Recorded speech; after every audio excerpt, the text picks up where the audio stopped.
rhythm, we kick every time. Lyric and a beat, we kill every line. This time, I'm doing for the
മരണപ്പെട്ടവർക്ക് മാറ്റി നിൽക്കുന്ന മൂന്ന് കാര്യങ്ങളാണ്.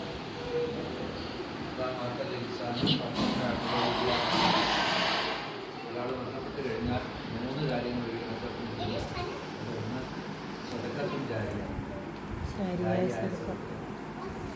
എന്നാണ് നിലനിൽക്കുന്ന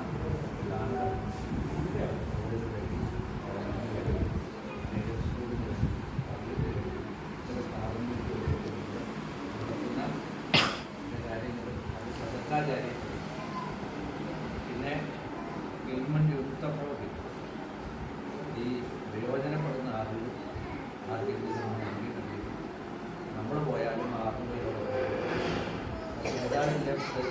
Sunita Williams സ്പേസിൽ നിന്നുകൊണ്ട് വന്നത് അവർ പഠിച്ച അധ്യാപകരുടെ അവരുടെ അറിവിൻ്റെ ആ ഒരു പ്രായോഗികതയാണ്.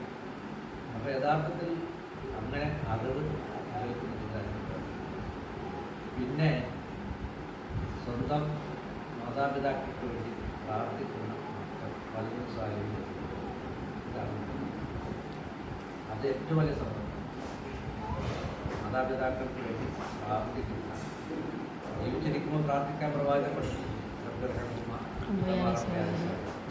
അതോടൊപ്പം തന്നെ മരണാനന്തരം അവരെ ഓർക്കുകയും അവർക്ക് വേണ്ടി പ്രാർത്ഥിക്കുകയും ചെയ്യുന്ന മക്കളെല്ലാം അവർക്ക് വേണ്ടി എന്തെങ്കിലുമൊക്കെ ഇവിടെ ചെയ്യാൻ കഴിയുക. ഇത് ഏറ്റവും വലിയ ഇത് മൂന്നല്ലാത്ത മറ്റൊന്നും പ്രാർത്ഥിക്കുന്നു. മറ്റൊരാളെ കൊണ്ട് പ്രാർത്ഥിപ്പിച്ചിട്ടൊരു കാര്യം. ഞാൻ യൂസുഫ് സാഹിബിന് വേണ്ടി യൂസുഫ് സാഹിബിനെ പരിചയമുണ്ടോയെന്ന് എനിക്കറിയില്ല. ഞാൻ പള്ളിയിൽ വരുന്ന ആളാണ്, പോകുന്ന ആളാണ്, കണ്ടിട്ടുണ്ടാവാം. അവിടെ ഈ യൂസുഫ് സാഹിബ് പിന്നെ അവിടെ ജീവിച്ചിരിക്കുന്ന കാലത്ത് എങ്ങനെയായിരുന്നു എന്ന് എനിക്കറിയാം. ആ ഒരു ഇൽഫത്ത് ഒരു നമ്മൾ ഉള്ളവർക്ക് പ്രാർത്ഥിക്കുമ്പോൾ ഈറനണിഞ്ഞ് കണ്ണ് നനഞ്ഞ് പ്രാർത്ഥിക്കാൻ കഴിയും. അതുകൊണ്ട് ബന്ധപ്പെട്ട ഒരു പ്രാർത്ഥനയാണ് അതുകൊണ്ട് എനിക്ക് നിങ്ങളോട് വസിയത്ത് ചെയ്യാറുള്ളത്. 5 നേരം നമസ്കാരം നിർബന്ധമാണ്. നമസ്കാരാനന്തരം പ്രാർത്ഥിക്കുക, അതാണ് ഏറ്റവും വലിയ മുഖ്യകരമാണ്. അതിനുവേണ്ടി ശ്രമിക്കണമെന്നാണ് ഒന്നാമത്. പിന്നെ സ്ഥാപനം കാരുണ്യഭവൻ എന്നൊരു സ്ഥാപനം നമ്മളിപ്പോൾ 2016 തുടങ്ങി. വളരെ പിന്നെ ഈ കാണുന്ന 2 റൂമുമായിട്ടാണ് ഭിന്നശേഷിക്കാരായ ആരോഗ്യമില്ലാത്ത അല്ലെങ്കിൽ റോഡിൽ അന്വേഷിക്കുന്ന പുരുഷന്മാരെ മാത്രമാണ് നമ്മളിവിടെ അനുഭവിക്കുന്നത്. 18 വയസ്സ് കഴിഞ്ഞ പുരുഷന്മാർ.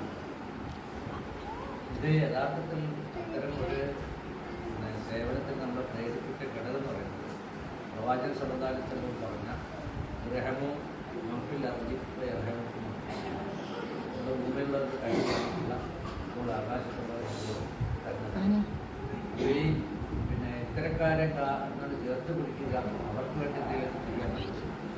ഏത് ആരാധനകളേക്കാൾ, സംസ്കാരത്തേക്കാൾ, നോക്കിനേക്കാൾ, നമ്മുടെ കാര്യങ്ങളേക്കാൾ പുണ്യകരമാണ് എന്ന് തിരിച്ചറിഞ്ഞവർക്കേ ചെയ്യാൻ കഴിയും. മാത്രമല്ല പിന്നെ നമ്മളൊക്കെ ഈ സ്റ്റേജിലേക്ക് വരാം, പഠിച്ചോണ്ടൊന്നും കാണാം. മാത്രമല്ല ഇത്തരക്കാരെ ചേർത്ത് പിടിക്കുക. ഇതിൻ്റെ യഥാർത്ഥത്തിൽ ഇവിടെ 3 തരത്തിലുള്ള ആൾക്കാരാണ്. ഒന്ന് മെൻ്റൽ റിട്ടാർഡേഷൻ എന്ന് പറയുന്ന ഈ എന്താണ് ഭിന്നശേഷിക്കാർ, പണ്ട് മന്ദബുദ്ധികളും പറഞ്ഞു പിടിച്ച കുറ്റകരം. പിന്നെ രണ്ടാമത്തെ പിന്നെ എന്താണ് മെൻ്റൽ ഇൽനെസ്, ചെറിയ തോതിലുള്ള മാനസിക വിഭ്രാന്തി. മൂന്നാമതൊരു വിഭാഗം റോഡിലൊക്കെ അന്വേഷിച്ച് നടക്കുന്ന അല്ലെങ്കിൽ ആരോഗ്യമില്ലാത്ത അവധികൾ അവരെയാണ്. അപ്പോൾ ഇവരെ സംരക്ഷിക്കുക എന്ന് പറഞ്ഞാൽ അത് പിന്നെ എന്താണ്, ഇപ്പോൾ നമ്മൾ നാളെ മരിച്ചു പോയാൽ നമ്മളോട് പഠിച്ച വിചാരണ വിശ്വസിക്കുന്നവരാണ് നമ്മൾ. ആ വിചാരണ കഴിഞ്ഞാലേ നമുക്ക് എന്ത് ചെയ്യാൻ പറ്റും, സ്വർഗ്ഗമാണെങ്കിൽ സ്വർഗ്ഗം, നരകമാണെങ്കിൽ നരകം കിട്ടും.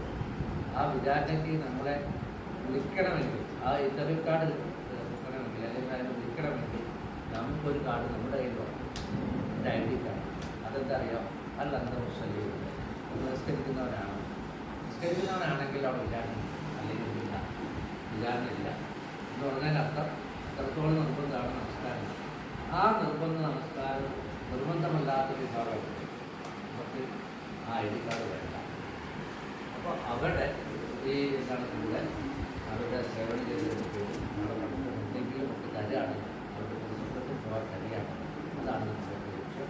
പഠിച്ചവൻ അനുഗ്രഹിച്ച് നിങ്ങൾ തുടങ്ങുമ്പോൾ 5 അന്തേവാസികളെ